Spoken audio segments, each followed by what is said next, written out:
Muy buenas tardes a todos y bienvenidos a este nuevo webinar, Oportunidades más allá de las 7 magníficas, en colaboración con Xtrackers.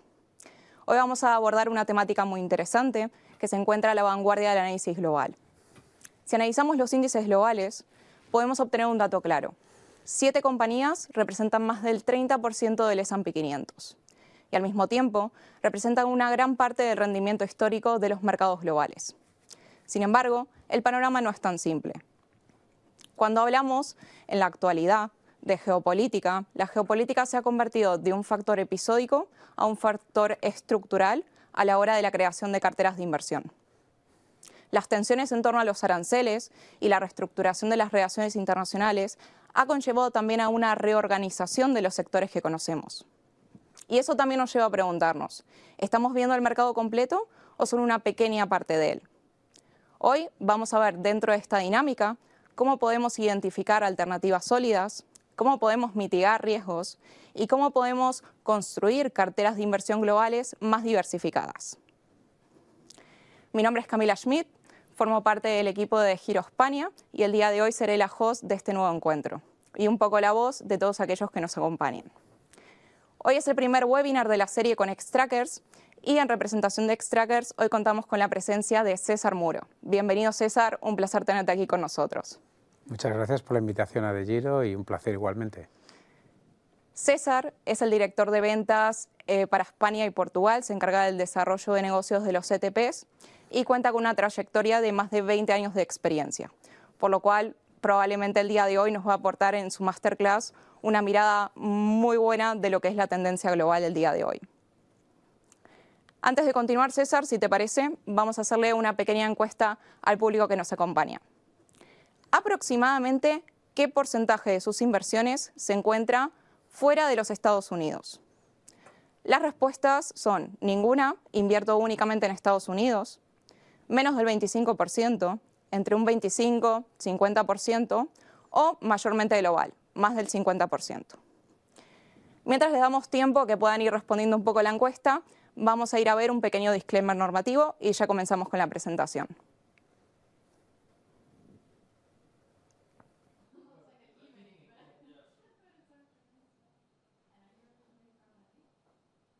Esto no constituye asesoramiento de inversión, recomendación de inversión ni recomendación para comprar, vender o suscribir instrumentos financieros. La información se ha elaborado únicamente con fines educativos. Nada de lo contenido en estos seminarios web puede utilizarse ni copiarse sin el consentimiento previo de Flatex de Giro Bank Dutch Branch. Las opiniones y previsiones no son vinculantes y pueden cambiar en cualquier momento. Invertir conlleva riesgos. Puede perder su inversión inicial. Los resultados pasados, las simulaciones o las previsiones no son un indicador fiable de los resultados futuros.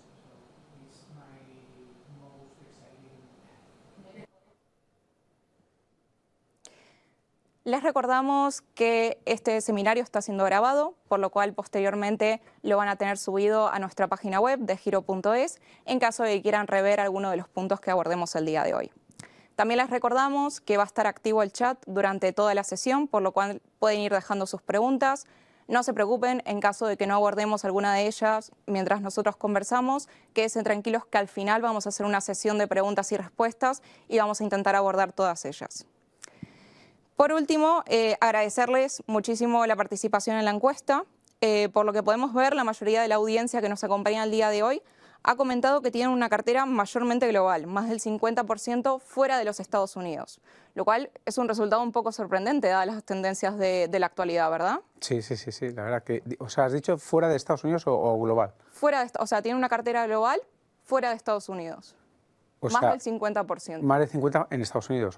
Fuera de Estados Unidos. Pues sí, bueno, yo creo que podríamos decir que es un poco el cliente de Giro está bien informado, podríamos decir que es muy similar a lo que puedan tener, yo creo, el conjunto del mercado, pero bueno, es interesante también tener carteras globales, que es un poco, lo que yo diría es parte de ahí, de una cartera global, y luego podremos hacer otra serie de pasos.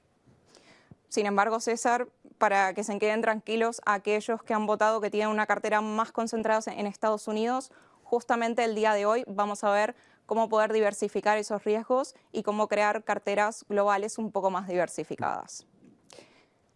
Si les parece, vamos a darle pie un poco a César, que nos comente un poco qué es Xtrackers y qué importancia han tomado los ETFs en la actualidad. Pues sí, la verdad es que los ETFs es uno de los vehículos más populares. Hoy en día empezó todo como el inversor institucional, profesional, el que lo utilizaba, y lo que estamos viendo, bueno, es que más el inversor particular empieza a conocerlo mucho más.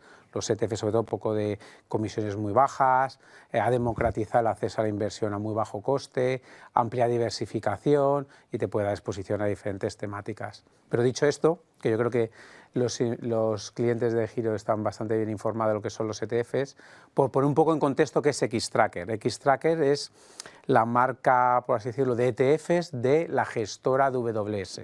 DWS es una gestora alemana, es la primera gestora alemana que pertenece mayoritariamente al Deutsche Bank, pero bueno, somos una compañía cotizada en bolsa en el índice MDAX, que son las 50 compañías alemanas por debajo del DAX, que son las 40 más grandes, las 50 siguientes, podemos decir que son medianas compañías. Y bueno, y el negocio de Xtrackers, o el negocio de ETF, pues estamos ahora hablando que es uno de los mayores jugadores en Europa, también tiene presencia en Estados Unidos, estamos hablando que somos uno de las 3 gestoras más grandes en ETFs.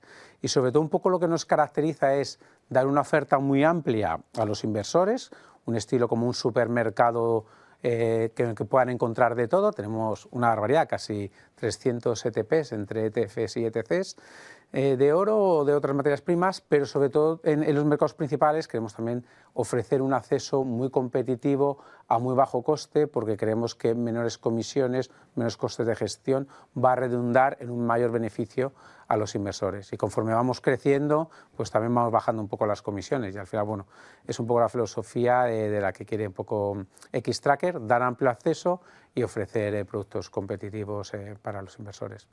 Y César, respecto a esto, porque si bien la audiencia por ahí estuvo presente en algunos de los seminarios anteriores que estuvimos abarcando un poco el mundo de los ETFs, ETFs activos, entre otros, entonces me gustaría que, si bien tienen muchas ventajas, ¿qué riesgos podríamos encontrar en este tipo de productos también? Está claro, las inversiones en ETFs no están garantizadas, a uno le da la exposición a un determinado índice o a un determinado gestor si es activo. Bueno, y hay determinados ETFs con un perfil más arriesgado, más volátil, por así decirlo, y otros más de corte defensivo, pero no estamos hablando de inversiones garantizadas, y todo el mundo tiene que saber que dependiendo del activo subyacente o el índice que replica, pues vamos a estar expuestos a esa volatilidad y posibles pérdidas de capital. Totalmente, muy importante comentar eso. Y bueno, para ir entrando un poco en la temática, para aquellos que nos acompañan, poder definir un poco, hablamos de las 7 magníficas, pero ¿qué son las 7 magníficas y de dónde surge ese concepto? Claro, las 7 magníficas es una buena pregunta. Empezaron, bueno, yo creo que esto viene mucho a los americanos, les encanta poner palabras, las llaman las MAG, ¿no? Las 7 magníficas, y son las que están tirando del carro. O sea, empezó todo, yo creo, después de la pandemia, pero sobre todo cuando hemos empezado a ver el boom de la inteligencia artificial en el segundo semestre del 2022, pues este acrónimo es de las compañías como puede ser Nvidia, Apple, Microsoft, Alphabet, que es Google, para que lo conocemos, Tesla, e incluso, se me olvida alguna más, Meta, ¿vale? Que es Google. Son estas 7 compañías que son un poco las que están tirando del carro en términos de rentabilidad, son enormes. Me acuerdo que hablábamos hace un año 1 billón de activos españoles, y ya, pues bueno, era como una cifra inalcanzable, y estamos viendo ya que todas estas compañías capitalizan, pues bueno, para que nos hagamos una idea, la bolsa española, el IBEX 35, pues bueno, una compañía cualquiera de estas, hasta la más pequeña, es 3 veces casi el IBEX 35 de capitalización bursátil. Totalmente, qué importante. Y al mismo tiempo, dada la magnitud que tienen, ¿no? Muchas veces nosotros pensamos en diversificar carteras, ¿no? Por ejemplo, justamente en pantalla estamos viendo el ejemplo del MSCI World, y muchos inversores dicen, bueno, esta es la forma que yo tengo de exponerme por ahí a un mercado más globalizado, pero ¿realmente nos estamos exponiendo al mercado global? Bueno, es una buena pregunta. El mercado global es el índice más representativo que podamos conocer, es el MSCI World, porque cubre los mercados desarrollados. Son 23 países, desde Norteamérica, Europa y Asia-Pacífico, ¿de acuerdo?, que no sean emergentes, y estamos hablando de más de 1.300 compañías que puedes tener acceso en un índice de una forma diversificada o vía un ETF con un clic.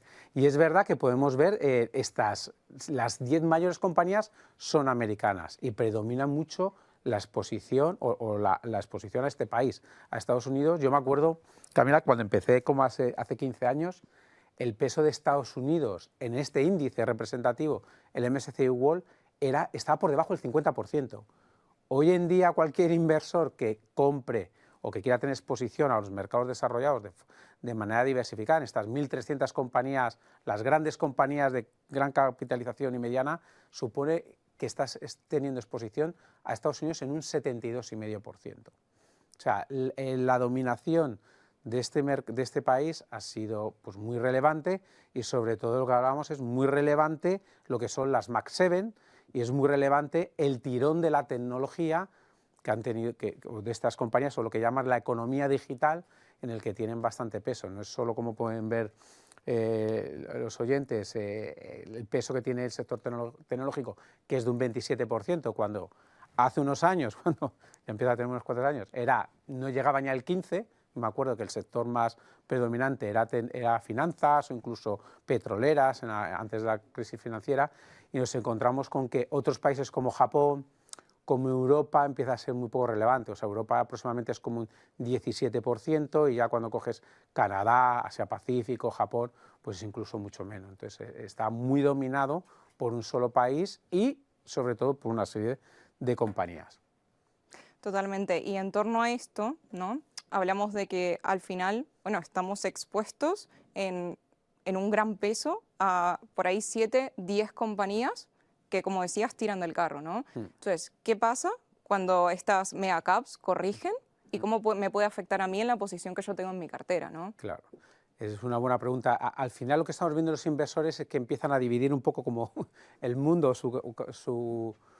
por así decirlo, su cabeza en como dos bloques dentro de lo que es el mundo desarrollado. Dicen, oye, Estados Unidos pesa mucho, tiene una dominancia tremenda, vamos a mirar lo que es el resto, o sea, dentro de lo que son países desarrollados, los otros 22 países que supone esta tarta y lo que estamos viendo, pues bueno, que ahí se empieza a construir los bloques entre Estados Unidos y lo que es el mundo excluido de Estados Unidos, como estos índices que llaman un poco MSCI World US. Y sobre todo se ha vuelto muy popular este año porque hemos visto el riesgo, lo que llaman idiosincrático, es más de determinadas compañías. Hemos visto, como hemos hablado, de lo que son, no hemos hablado, pero bueno, las tarifas este año han generado mucho más revuelos en abril, ha generado mucha más volatilidad con lo que es el dólar, que ha sido un poco de los factores claves este año, y al final, pues bueno, lo que queremos un poco representar o enseñar que más allá o la inversión fuera de Estados Unidos, ¿qué es lo que nos supone a un inversor? Sobre todo, nos supone tener una composición un poco más diferente en lo que es los sectores. Es decir, podemos decir, ¿es un poco más vieja economía? Puede ser. Podemos decir que tenemos más exposición al sector asegurador, podemos tener sector más a industriales y mucho menos a tecnología. En el resto de sectores puede ser muy similar, pero la gran diferencia es que tienes menos tecnología, que es muy dominado por Estados Unidos, y tienes más peso en compañías o economías un poco más cíclicas, por así decirlo. Totalmente. Y bueno, varias personas del público que nos está viendo nos está preguntando si realmente, bueno, cuando hablamos de las tecnológicas, IA, semiconductores, ¿estamos hablando de un boom o estamos hablando de una burbuja en torno a las tecnológicas, ¿no? Que es la pregunta que realmente está corrompiendo en la actualidad, ¿no? Totalmente.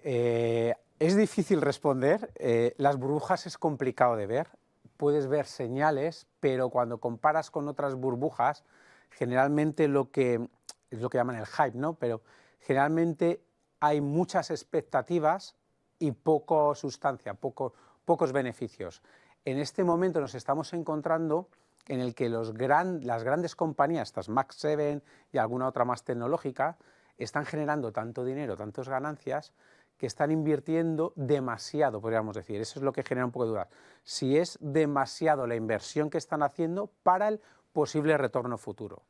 Pero al final es como que les sobra el dinero y esto es como, bueno, pensemos un poco como el que pueda dominar hoy en día los móviles. Pues tienes lo que pueda ser Apple o Android, dos sistemas operativos, y esto es un poco una carrera por tener las economías de escala y ser el primero. Y es verdad que la tecnología está ahí, todo el mundo cree en ella, lo que es la inteligencia artificial, pero genera muchas dudas la cantidad ingente de dinero que hay que invertir para el posible retorno. Pero bueno, es todavía pronto para decirlo.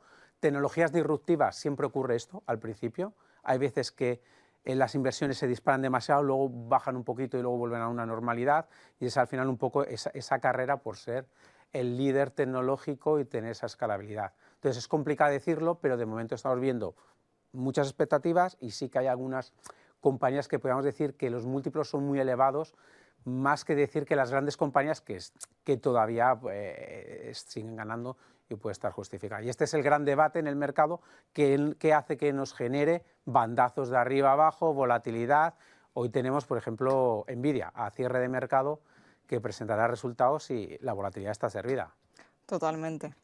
Y respecto a esto que comentabas de la tecnología, ¿no? Porque al final conocemos que las grandes compañías, como comentábamos, están invirtiendo muchísimo dinero. ¿Vos crees que también por ahí compañías que por ahí no están a la vista de todo el mundo pueden hacer uso de esa tecnología que están generando estas megacaps, ¿no? Y generar también economías de escala por ahí en otros sectores? Eso está claro, porque al final esta tecnología que hablamos de la inteligencia artificial es muy transversal, no pertenece a una sola compañía. O sea, sí que, y luego hay que ver si ese uso se puede monetizar, por así decirlo. Pero bueno, estamos hablando en el sector farmacéutico o de sanidad, tiene mucha aplicabilidad. En el sector financiero también. Entonces, es muy transversal, va a traer, lo que está claro es que eficiencias en términos de productividad las va a traer.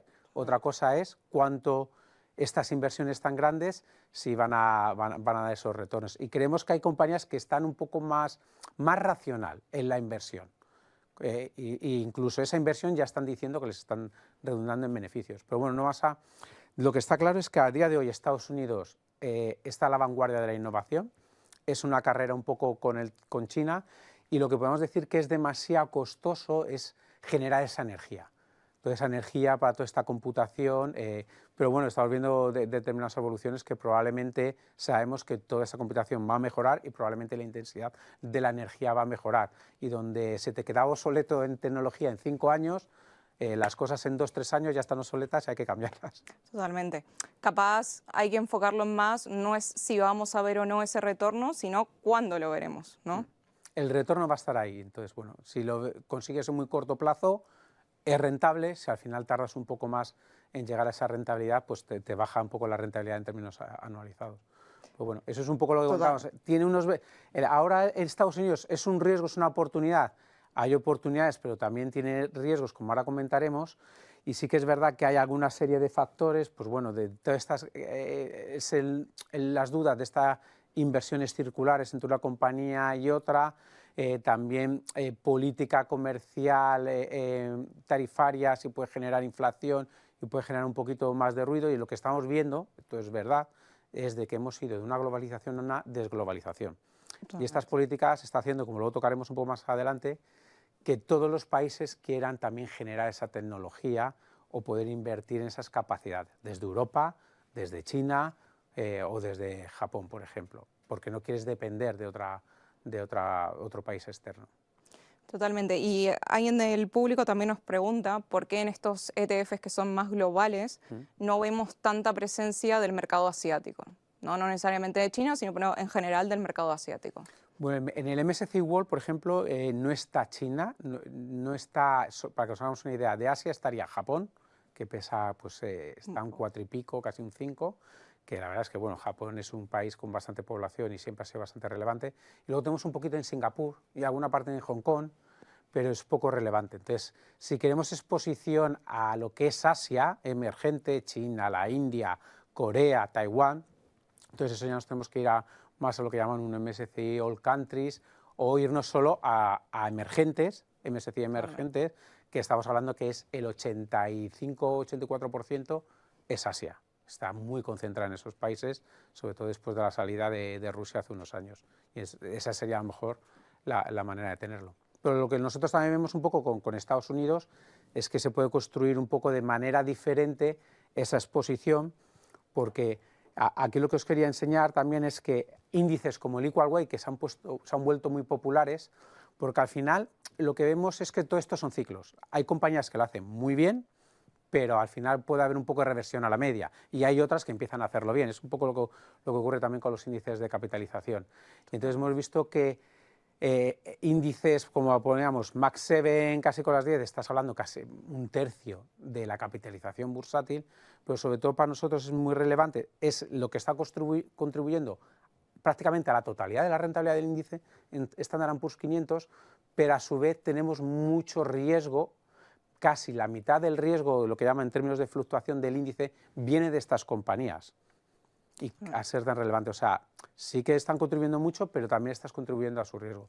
Y estamos viendo, oye, que si uno quiere tener menor exposición o reducir esa exposición, pues bueno, puedes dar el salto a, bueno, tengo las mismas compañías en un MSCI World, o tengo esas mismas compañías vía un S&P Equal Weight, en el que participo de toda la economía americana y no tan sesgado a determinadas compañías que son muy dominantes.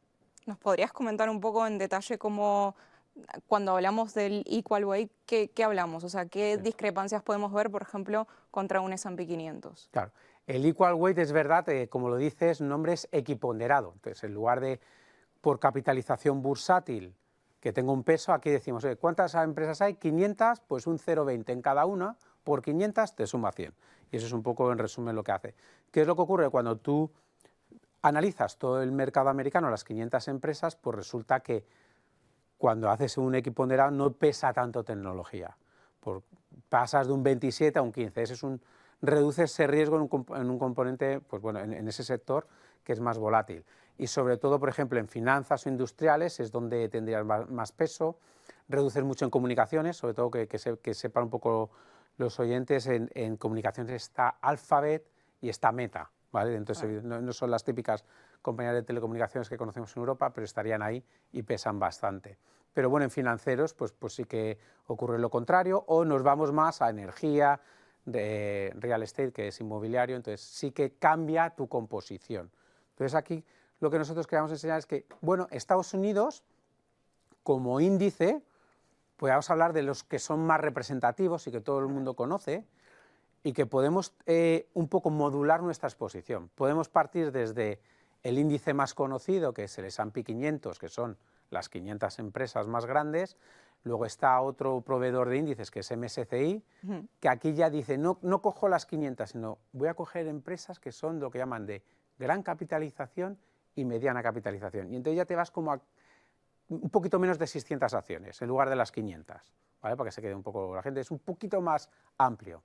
O luego puedes decir, no, a mí me gusta un perfil un poco más tecnológico, es lo que llaman Nasdaq. Nasdaq es una bolsa que hay en Estados Unidos e incluye todas las compañías que cotizan en la bolsa Nasdaq, pero que no son financieras, ¿vale? Y suelen ser compañías muy tecnológicas, y aquí es donde tenemos las Max 7 más representadas, y la Max 7 pues te vas al 55% del peso del Nasdaq. Estarías muy concentrado si tú lo que quieres es mucha exposición a Max 7. Y luego algo que está este año, como hablamos un poco del equal weight, o recientemente cuando hay volatilidad, estamos viendo por lo que llaman las pequeñas compañías, que es el Russell 2000, que es decir, oye, vamos a mirar todo el universo americano y de las 3.000 mayores compañías coger las 2.000 más pequeñas y excluir las 1.000 más grandes. Entonces, bueno, este es el abanico que tenemos, por así decirlo, más representativo. Lo hay índices de todo tipo, yo creo, pero yo creo que este da una idea, y nosotros, pues bueno, pues decíamos, oye, un poco un ejemplo, una asignación, pues es como decía, hablaba al principio, un poco separar los dos bloques. Puedo tener para lo que es Estados Unidos, World ex US, pues una opción, y en Estados Unidos pues podemos tener este abanico que hemos comentado, desde hacer S&P o MSCI USA, son muy similares, hacer un S&P Equal Weight, un Nasdaq 100, o incluso irnos a lo mejor a pequeñas compañías que han estado más castigadas y este año están teniendo un poquito un mejor momento.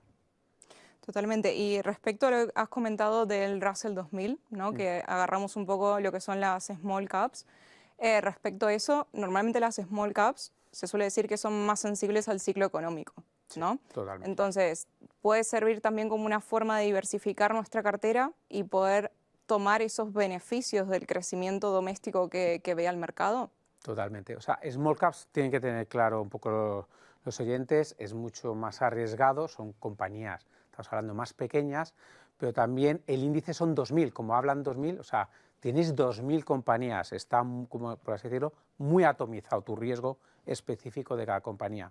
Y es verdad que son más sensibles a lo que es el ciclo. Y hay que tener en cuenta que en Estados Unidos los tipos de interés ahora están al 4, pero que han estado mucho más altos, y han estado sufriendo más estas compañías porque tienen unos costes de financiación más elevados.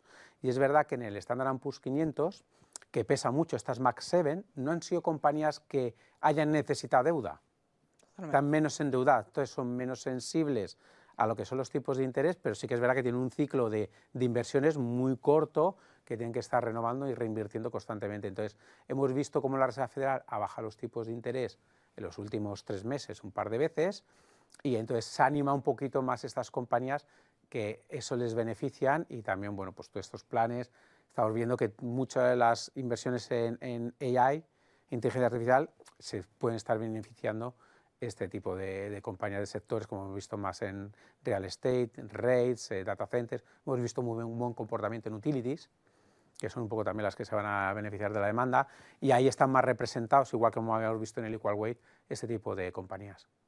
Totalmente. Y acá también alguien del público nos está preguntando cómo las divisas, ¿sí?, en este caso en Estados Unidos con el dólar estadounidense, pueden afectar a nuestros rendimientos y cómo podemos mitigar un poco esos riesgos de nuestra cartera al estar expuestos a lo que son las paridades del cambio de divisa. Vale, como está claro, cuando invertimos en renta variable fuera de Europa, ¿vale?, o de la zona euro, estamos expuestos a este riesgo de divisas.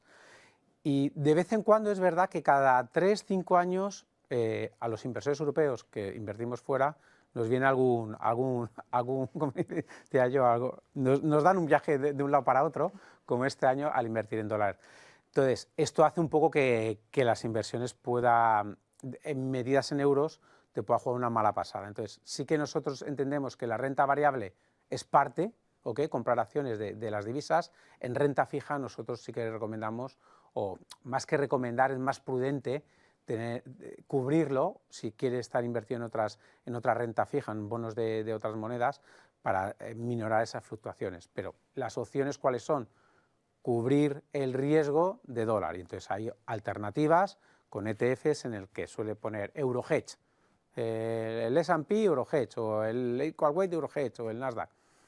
Pero tienen que saber los inversores que cubrir el riesgo divisa tiene un coste para el inversor europeo. Y ese coste es la diferencia de tipos, en media, para que la gente entienda, sí, es la diferencia de tipos de interés entre la moneda americana, el tipo de interés del dólar, que es el 4, y la de Europa, que es el 2. Entonces, es un 2%, entonces, en un año aproximadamente, si los tipos están estables, pues un inversor que invierta en Estados Unidos y que cubra, pues le va a costar ese 2% que va a tener que restar de la rentabilidad. Entonces, si cree que el dólar se va a depreciar más de un 2 contra el euro, tiene sentido cubrir. Si creen que no se va a depreciar menos o incluso se va a apreciar, no tiene sentido porque es un coste. Entonces, bueno, eso hay que tenerlo en cuenta. Y como comentabas, normalmente en los ETFs, ¿sí?, cuando vamos a ver el nombre del producto, ya el nombre nos da unos indicios, ¿no? Obviamente siempre va a estar disponible lo que es el kit del inversor, el documento de datos fundamentales, que ahí pueden encontrar toda la información específica o mismo en la página de la gestora, pero ¿qué aspectos nosotros tenemos que a simple vista prestarle atención cuando vemos el nombre de un ETF? Por ejemplo, lo que comentaste recién de si es un producto que está hedge o no, si está cubierto o no, sí, contra la exposición que tiene a mercados en divisas distintas al euro. Sí, sí. Yo creo que ahí, por ejemplo, o Xtrackers, o yo creo que la industria en general, queremos ser como muy simples y que sea muy sencillo de entender. Entonces, siempre suele empezar nombre del proveedor del ETF, en nuestro caso Xtrackers, luego nombre del proveedor del índice, puede ser Standard & Poor's, puede ser MSCI, y luego te da una pista del mercado, si es Wall. A ver, por ejemplo, en Nasdaq 100, pues no te dice que es Estados Unidos, pero ya cuando estás familiarizado lo vas entendiendo. Entonces, y luego al final ponemos como una coletilla que pone UCITS ETF.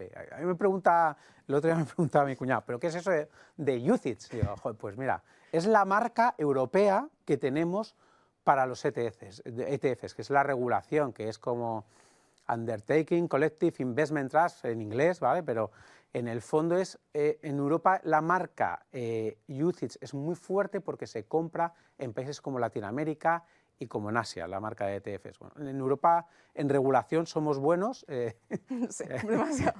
Y es muy solvente, muy sólida, muy segura, y entonces tiene esa coletilla porque te obliga un poco el regulador. Y luego acaba, después de eso, pues te pone cada proveedor, Eurohedge o acumulación. Si ves una C es como que acumula, si ves una D es que distribuye, o hay veces que está abreviado o no. Y te suele dar esa información para que uno se dé cuenta si le puede pagar dividendos el ETF, si es de acumulación o si quiere cubrir el riesgo de divisa. Y también respecto a esto último de si es un ETF acumulativo o distributivo, también hay inversores que están preguntando cuál es más conveniente, ¿no? Por ejemplo, si yo tengo un distributivo, pero después yo con ese dividendo que recibo lo reinvierto en otra cosa, o que se vaya lo que es el interés, lo que hablan todos los inversores del interés compuesto en el mismo producto, ¿no?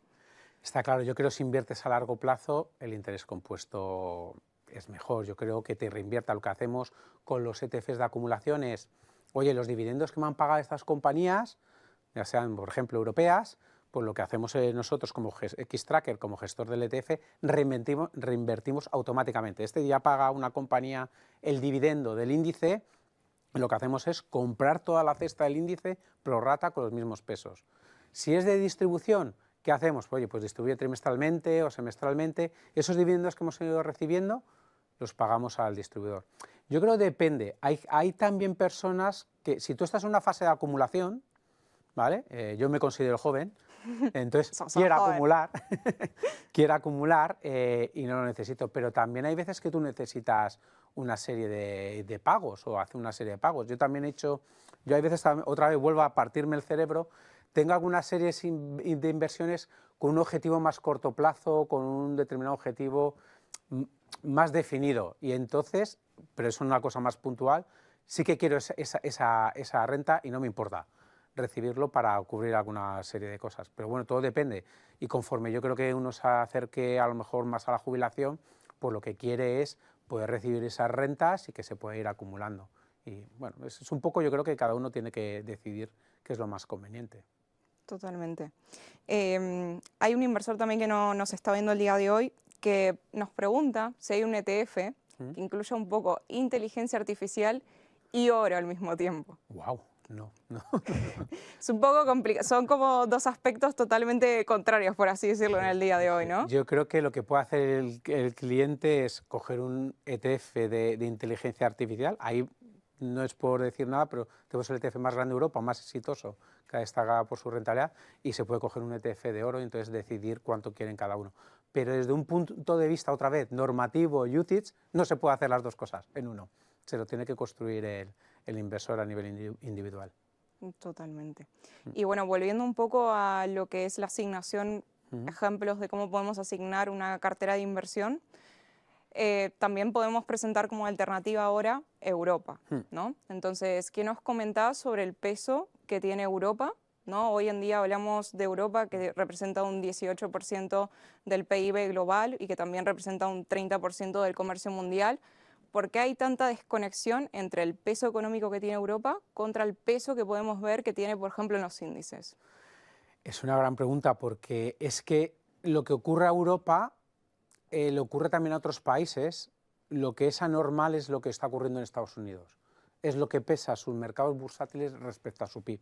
Y eso que las empresas americanas sí que son globales, pero venden mucho más en Estados Unidos que fuera. Todo lo contrario que en Europa, que podríamos decir que las ventas que provienen de fuera, también por el carácter que, como sabemos, que tiene Alemania, sobre todo, pero también incluso algunas compañías italianas y francesas, pues al final es verdad que no tenemos ese porcentaje de capitalización bursátil, pero como he dicho, te vas a China y te ocurre lo mismo, te vas a mejor Reino Unido es menos, pero también te ocurre lo mismo. Hay otros mercados como Países Bajos o Holanda que sí que pesa mucho, por lo contrario, su bolsa comparado con el PIB. También depende un poco de cómo esté desarrollado el mercado de capitales. Está claro que en el mercado americano hay infinidad de compañías que salen a cotizar, y en Europa hay mucho más compañías no cotizadas. Son más familiares o no han salido, que también es un poco más exigente el mercado. Y eso podríamos decir que también está otro de esos factores. Igual que si vas a países emergentes, pues te ocurre igual, no, el mercado de capitales no está tan desarrollado, en el que bueno, pues Estados Unidos va en eso mucho más avanzado. Totalmente. Y podemos decir que esa es la explicación. Pero bueno, hablando de Europa, la verdad es que pensando un poco en esa parte, decimos, oye, si nos vamos fuera de Estados Unidos, ¿qué podemos hacer? Este año, bueno, llevamos ya, a ver, Europa ha sido como, todo el mundo piensa, Estados Unidos, las Max 7, tal. En Europa este año, sorprendentemente, mucho mejor que las Max 7 están siendo sectores como pueda ser defensa, como pueda ser el sector bancario, ¿de acuerdo?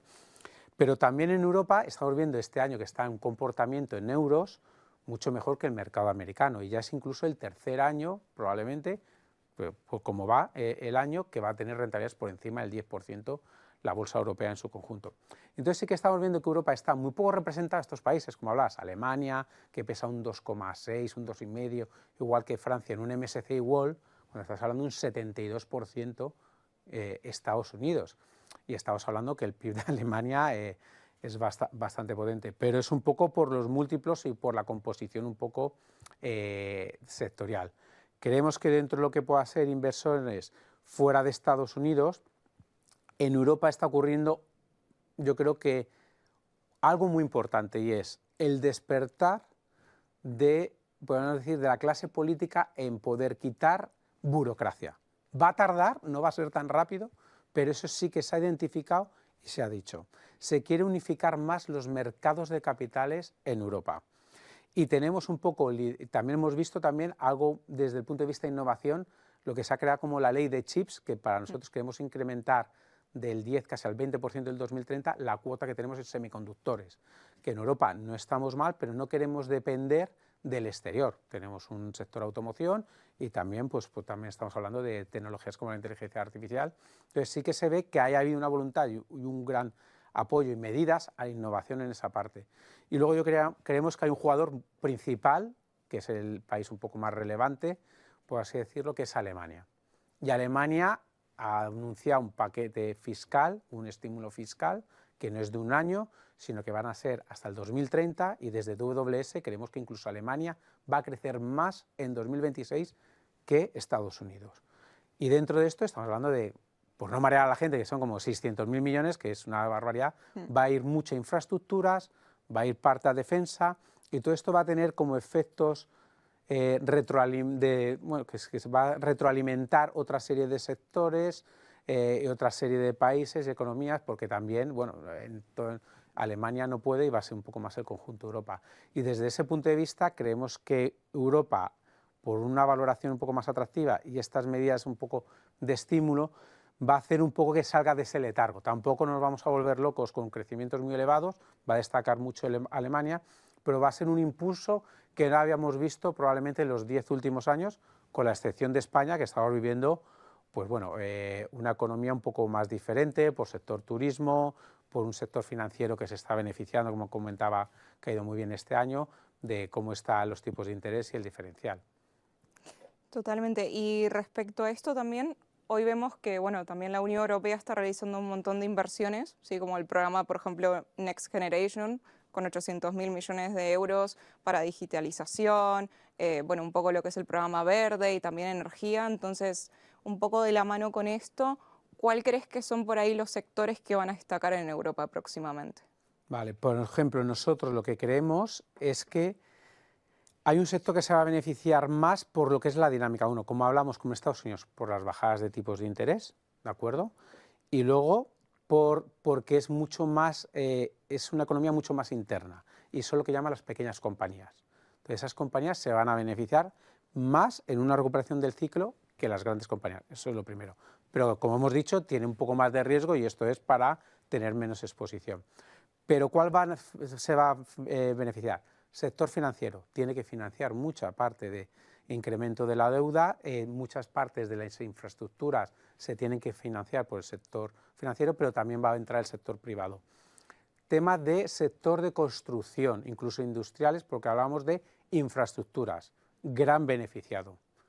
Creemos que también sector defensa va a ser otro gran beneficiado, aunque las valoraciones han sido muy rápidas, han subido mucho y hay que tener un poco de prudencia con este sector, pero es un sector en el que da mucha visibilidad porque sabes que los gobiernos, como sabemos, ¿no?, que queremos al 2030 tener un 3% del PIB en los países de la zona euro, van a ir incrementando poco a poco y van a tener bastante visibilidad estas compañías en lo que son las ventas. Y luego sí que hay partes específicas que nos gusta la tecnología, como hablamos un poco de semiconductores, hay algunas compañías que están bien posicionadas, y podemos decir que estas son las niñas bonitas, ¿no? a mirar, pero en su conjunto Europa ofrece muchas oportunidades por lo que es la composición y porque tienes como un margen de seguridad a efectos de valoración, pero todo esto tiene que dar un poco, nosotros la verdad es que la diferencia entre lo que crecen los beneficios en Europa comparada con Estados Unidos, pues sí que es verdad que está justificado que Estados Unidos haya podido estar creciendo más, pero ya estamos viendo, si miramos a 2, 3 años, con mercados como el español, mercados como el italiano, mercados incluso como el alemán, no así el francés, lo han hecho mejor que la bolsa americana en este plazo. Entonces, sí que creemos que esa diferencia de dinámica de crecimiento se va a cortar y va a estar casi más cerca Europa el próximo año. Entonces, eso va a hacer que podamos seguir viendo con un soporte en este mercado y bueno, es otra alternativa a poder entrar en este mercado, ya que os comentaba un poco, diferentes índices, hay de todo. A mí me preguntan, ¿pues esto qué es Europa o qué es EMU? Pues EMU para nosotros es la zona euro, y Europa es, oye, pues ya además de la zona euro, pues vamos a mirar con los suizos, vas a incorporar Inglaterra, vas a incorporar Suecia o Dinamarca. Bueno, pues ahí tenéis un poco un abanico amplio y yo lo que destacaría es la diversificación que estamos teniendo. Aquí no lo comentaba, pero en diferentes documentos que hemos publicado, si nos fijamos en el comportamiento de la bolsa americana, excluyendo las Mag 7, es mucho peor que el de la bolsa europea. Entonces está muy dominado por esta serie de compañías. Entonces no lo está haciendo nada mal un poco el conjunto de las compañías europeas comparado con lo que pasa en otros países y está, pues como podéis ver, más diversificado. El peso de las 7 o 20, 10 primeras es menos relevante. Totalmente. Y nos está preguntando también el público si podemos encontrar ETFs que repliquen específicamente a Alemania, ¿no? Alguno que sea sectorial dentro de la propia alemana y que le augure un mejor 2026 que el propio DAX, ¿no? ¿Podemos encontrar algún ETF de ese sectorial estilo? de Alemania no Sí. tenemos nosotros y que yo sepa no existe. Ujú. Sí que existe el mercado del DAX, como os habla, son las 40 mayores compañías y este es un poco el que más ha tirado recientemente. Y luego tienes el MDAX, que son las 50 siguientes, o sea, desde la 40 hasta la 90, que son más medianas compañías. Y no conozco, no hay, luego hay otros índices que son el TechDAX, ¿vale? Que es un poco más tecnológico, pero que sepa uno que si compra el DAX, la mayor empresa es, ¿cómo se llama? SAP. SAP, que es más de software, y estamos hablando que el peso que tiene es mucho mayor que Nvidia en el S&P. Estamos hablando de casi es un 15%, 14% lo que pesa en el DAX, una compañía que tiene bastante peso. Acá también nos pregunta Jesús, a muy largo plazo en Europa, ¿el sector de salud puede experimentar crecimiento? ¿Y qué oportunidades puede tener específicamente este sector? Este es verdad que no lo he comentado antes, pero se ha relajado tanto lo del tema, había bastante miedo con el tema de las tarifas al sector de salud y la verdad es que se ha suavizado, muchas de estas grandes compañías farmacéuticas tienen base de operaciones en Estados Unidos y es uno de los sectores que la verdad es que es de un corte defensivo y que tienen bastante descuento. Ha estado muy penalizado por alguna compañía danesa que había sido un poco muy exitosa y que ha tenido una fuerte corrección. Creemos que posibles efectos más idiosincráticos de esta compañía es un sector que puede tener sentido dentro de lo que es Europa. Aunque, bueno, como hemos comentado un poco, nuestras grandes apuestas o más convicciones a día de hoy, pues a más largo plazo, como ha comentado el gestor, sobre todo es más defensa, puede ser también financieras o industriales, porque o construcción, que están más centradas con estas grandes temáticas, o algo más amplio, como pueda ser small caps, que estás hablando de 800 compañías en Europa. Hablamos en Estados Unidos de 2000, el mercado europeo es un poco más pequeño, pero no está mal, 800 compañías, con un solo clic, pues está bien tener exposición a estas compañías que creemos que lo pueden hacer bien y se puede ver la composición. Está mucho más centrado en industriales y es donde puede haber más tiro en infraestructuras. Totalmente. Y nos están pidiendo si podemos volver a repetir cómo identificar un ETF, porque también en Europa vamos a encontrar exposición a otras divisas, ¿no? Por ejemplo, el caso de Inglaterra. Entonces, ¿cómo podemos identificar, si lo podemos repetir, en el ETF cuando, por ejemplo, está cubierto, ¿sí? Cuando nos aparece hedge? Entonces, ¿cómo lo podemos mirar concretamente? Imagino que también en el kit, en el documento de datos fundamentales, también se va a ver un poco en detalle, ¿no? En el nombre tiene que estar, además en De Giro, Flates de Giro, la información es súper transparente y clara. Cuando uno seleccione el ETF va a poder ver si está cubierto, no está cubierto. También hay algunas otras plataformas que lo pueden informar. Yo invito a entrar en xtrackers.es o buscarlo en Google y ahí en nuestro nombre lo vais a encontrar y tiene un buscador y uno dice DAX o S&P, escribe y ya te salen todo el listado, un buscador como en Flatex de Giro que tenéis, pues muy similar, y una vez que ya entra, lo bueno de los ETFs es que es muy transparente todo, o sea, entras ahí, tienes todas las posiciones, todas las acciones, puedes cliquear y sacarte el Excel, con todo, pues cómo está por países, por sectores, el peso de cada valor, el easing, o sea, puedes tener todo. Entonces, ahí en eso yo creo que hay maneras y facilidades para verlo. Muchas gracias, César.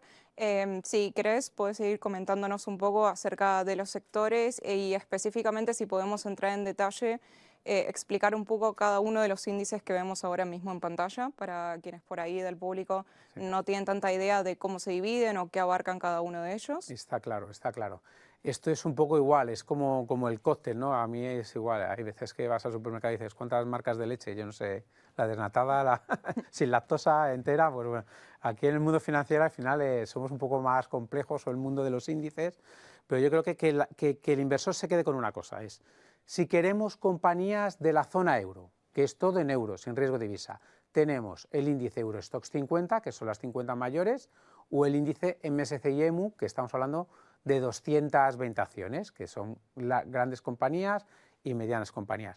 La composición por países es muy similar, 2/3 es Francia y Alemania, luego Holanda y bueno, pues España, pues sí, España hay que tener exposición, pero que sepan uno que en Europa pesa un 10% las compañías españolas en lo que sería zona euro. Si decimos, no, yo quiero ser más europeo, más amplio, es decir, ya quiero abarcar Reino Unido, quiero tener Suiza, que hay más compañías farmacéuticas, quiero tener Suecia, Dinamarca, entonces ya nos vamos a lo que llaman MSCI Europe, por ejemplo, que es un índice de 400 valores, que es como el primo hermano de MSCI EMU, es lo que incluye estos países, y aproximadamente podemos tener un 40, un poquito más, diría un 45%, perdón, en estos países que no son zona euro. Y luego ya está el otro índice que es STOXX, que es otro proveedor, que es Europe 600, y como lo dice es igual, es Europe, incluyendo estos países de Reino Unido y Suiza, pero son 600 valores, entonces pasas de 400 en MSCI Euro a 600, entonces ahí ¿qué es lo que consigues? Tener un poco más de exposición a pequeñas compañías o medianas compañías, pesa más, ¿vale? Entonces si quieres un poco lo que comentamos, oye, pues pequeñas compañías nos puede gustar más, pues a lo mejor de una manera sencilla un STOXX 600 te da esa exposición a las grandes, más medianas a nivel europeo. Entonces, un poco esto sería el cóctel. Y luego lo que hablamos, el MSCI Europe Small Cap, pues lo dice un poco su nombre, es toda Europa en pequeñas compañías.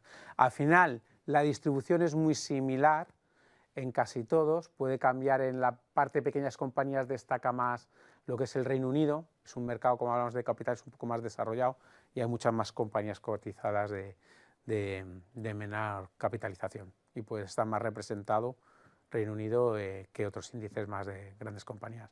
Y luego tenemos pues, los ETFs de países. Ya si alguien quiere, oye, más Alemania, o este año está un poco de moda España, pero sin embargo nuestros ETFs o incluso de la industria no entra tanto dinero. Y ha sido uno de los grandes ganadores de países en términos de rentabilidad en 2025. Totalmente. Un pequeño comentario aparte, César, nos está diciendo el público que están encantados con la explicación que nos estás dando, así que bueno, aplauso para vos y bueno, también nos alegramos que todo el público esté disfrutando y también sea de valor lo que estamos aportando el día de hoy. Nos están preguntando también justamente con lo que has comentado anteriormente de también los resultados que va a presentar NVIDIA, ¿no? Entonces, justamente, ¿se espera algún tipo de repercusión en el resto de las magníficas 7? Hombre, yo creo que en semiconductores Sí, ¿vale? Semiconductores, estamos hablando más compañías, puede ser Broadcom, AMD, que pueda estar mucho más relacionado con el tema de chips. Bueno, veremos, yo creo que todas las noticias, los que se está oyendo, todo lo que está saliendo, acuerdos con empresas, es que, bueno, Nvidia tiene pues muchos pedidos y va a seguir teniendo bastante visibilidad. Lo único que, bueno, Nvidia también está invirtiendo en todas estas compañías que le van a comprar todos estos chips. Pero a día de hoy la tecnología, todo hay que decirlo, que tiene Nvidia no la tiene nadie a nivel de chips y lo que llaman los GPUs y bueno, es como un poco ir mucho más avanzado que el resto. Entonces, bueno, la volatilidad está servido, yo creo que lo que llaman es el guidance, que opinará en el futuro y bueno, yo creo que tenemos, ahí como se dice, un poco de vaivenes en los mercados. Hemos tenido un mes de octubre bueno, estamos teniendo un mes de noviembre un poquito peor, pero si miramos 30 días atrás, estamos prácticamente en los mismos sitios y sí que estamos viendo un poco más de rotación. Yo diría que es más de rotación del hype de muchas compañías, muchas expectativas más relacionadas con megacaps, inteligencia artificial, todo esto lo que son compañías de growth y de pequeño tamaño, pues estamos viendo más rotación hacia otros sectores para balancear y es verdad que se habían quedado más rezagados y es normal, son fases naturales del mercado. Totalmente. Y para ir cerrando un poco, ¿cómo un inversor puede denotar que su cartera por ahí está muy expuesta a Estados Unidos o, por ejemplo, al sector de tecnología, ¿no? Porque antes comentábamos que por ahí no nos damos cuenta, tenemos un MSCI World en cartera y indirectamente estamos un 70% expuestos a Estados Unidos, ¿no? Entonces, ¿cómo un inversor puede evaluar si está sobreexpuesto a un determinado sector o a un determinado país? Yo creo, como he dicho antes, la transparencia de los ETFs es increíble, entonces yo invito a que alguien tenga, si tiene un ETF con un índice X, que entre a la página Xtracker, que le vamos a dar la información de cómo está posicionado sectorialmente y por países, aunque no sea el nuestro, pero cuando ponga el nombre del índice va a poder ver exactamente cómo está expuesto, incluso en cualquier sitio en Google uno pone el nombre del índice y el proveedor del índice ya le da una ficha mensual de cómo está por sectores, por cómo está por países, puede entregar. Dices MSCI World, ficha o FAXI, y lo puede encontrar en un momento en Google. Entonces, ya sea la página del proveedor del ETF o en Google, y uno se puede hacer una idea de lo que tiene. Nosotros hicimos hace poco no, pero hace años, un poco lo que es la economía digital en Estados Unidos, y no es este 27 que hablábamos de lo que pesa tecnología, es mucho más, es casi el 50%, porque hay que tener en cuenta Alphabet, hay que tener en cuenta compañías como Meta, de social media, que podemos decir que son muy economía digital y muy relacionadas, como muy tecnológicas, y al final, pues sí, tienes esa exposición a esos sectores que son más de crecimiento y en teoría más volátiles. Totalmente. Y recuerden que también, además de buscarlo por ahí con el nombre en la gestora, también pueden copiar el ISIN en la plataforma de inversión que utilicen y directamente lo copian en internet y también, como decía César, en la página web de la gestora siempre van a encontrar un desglose de toda la información, el peso que tiene cada uno de los sectores o países en cada uno de los ETFs, ¿no? Y mismo acá, César, en pantalla estamos viendo como un pequeño pantallazo de los principales índices y ETFs que podemos encontrar, ¿no? Sí, sí, sí, aquí ponía un poco más los detalles. Aquí en el mundo de ETFs, no sé por qué, pero nos encanta lo que son los tickers. Aquí creo que no está puesto, pero bueno, al final mira un poquito todo el mundo, pues bueno, si paga de distribución, ahí os poníamos, si es de acumulación, el ratio de costes totales, bueno, hay cosas como por ejemplo 0,09% de TER, que es lo que se quita de un Eurostoxx 50, pues bueno, estás hablando que si inviertes 1.000 euros, que son 90 céntimos al año, que le va a quitar un poco la rentabilidad por hacerte toda esa cesta, comprar, rebalancear, reinvertir dividendos. Es un poco, para mí, los ETFs lo que ha traído es la disrupción en la manera de cómo puedes ahorrar de una forma diversificada y a muy bajo coste para cualquier inversor. O sea, hemos democratizado que el inversor institucional que pueda tener 100 millones o incluso más, le tratemos igual que al señor Pérez o García que tenga 300 euros. Y eso ha sido la gran disrupción en el sentido de poder acceder a las inversiones de una manera muy sencilla, diversificada, que eso es importante para reducir los riesgos, al tener un conjunto muy amplio de valores y a muy bajo coste o a igualdad de condiciones que un inversor muy sofisticado e institucional. También nos comentaban si había un importe mínimo, ¿vale? Por lo menos en la plataforma de Giro no hay un importe mínimo para invertir, ¿sí? Nada más que, bueno, siempre tengan en cuenta que tienen que comprar por lo menos una participación del producto que estén viendo. Vamos a ver un poco, ¿sí? De la mano con esto, cómo podemos encontrar este tipo de productos en la plataforma, ¿vale? Van a ver en pantalla. Probablemente los que sean clientes de Giro ya van a estar familiarizados con esta visualización. Básicamente, como estuvimos hablando principalmente de ETFs, esta es la sección donde pueden encontrar los ETFs, ¿sí? Tienen filtros, como por ejemplo si queremos filtrar por remisoras, por ejemplo Xtrackers, ¿sí? Podemos hacerlo. También es importante un poco de la mano con los índices que presentamos el día de hoy. Tienen una sección de benchmark, parámetro de referencia, donde también pueden filtrar, por ejemplo, el MSCI World ex USA, si les gusta, por ejemplo. Y también, bueno, tienen otros filtros como el ratio de gastos totales del producto. Entonces, bueno, pueden ir filtrando un poco y reduciendo lo que es la cantidad de productos en base a las necesidades que ustedes deseen para poder agregar a su cartera, ¿sí? Tengan en cuenta, también nos estuvieron preguntando un poco acerca de los costes de los ETFs, ¿sí? Lo que son los ETFs, ten en cuenta que todos los productos, por supuesto, pueden tener costes adicionales, ¿sí? Siempre les recomendamos, al momento de emplazar una orden, siempre les va a salir un resumen de los costes, ¿sí? Va a estar todo súper transparente como para que lo puedan comprobar. Pueden aplicarse costes externos, costes de la propia gestora y diferenciales, ¿sí? El resto de los ETFs que no forman parte de la selección principal tienen un coste de 3 euros a la venta, 3 euros a la compra, 3 euros a la venta. Y habiendo dicho esto un poco, César, agradecerte enormemente la presentación que nos has dado el día de hoy. Creo que aportó muchísimo valor para todo el público y para mí también. Lo que nos has comentado el día de hoy nos ayudó a entender un poco lo que es el panorama actual de los mercados, así que súper agradecidos. Esperamos tenerte de vuelta pronto con alguna otra temática para poder disfrutar de lo que nos comentás. Muchas gracias por la invitación a DeGiro, ha sido un placer y la verdad es que espero que hayan disfrutado los clientes de DeGiro y encantado, bueno, de atender cualquier duda y la verdad es que paso un rato agradable contigo, Camila. Yo también, muchísimas gracias, César. Y a todos ustedes que nos acompañaron el día de hoy, muchísimas gracias por la participación, las preguntas que han dejado. Les recordamos, como les comentamos al principio, está siendo grabado, por lo cual próximamente lo van a tener subido en degiro.es en caso de que lo quieran rever, ¿sí? Y estén atentos a los próximos webinars y nos vemos la próxima. Muchas gracias.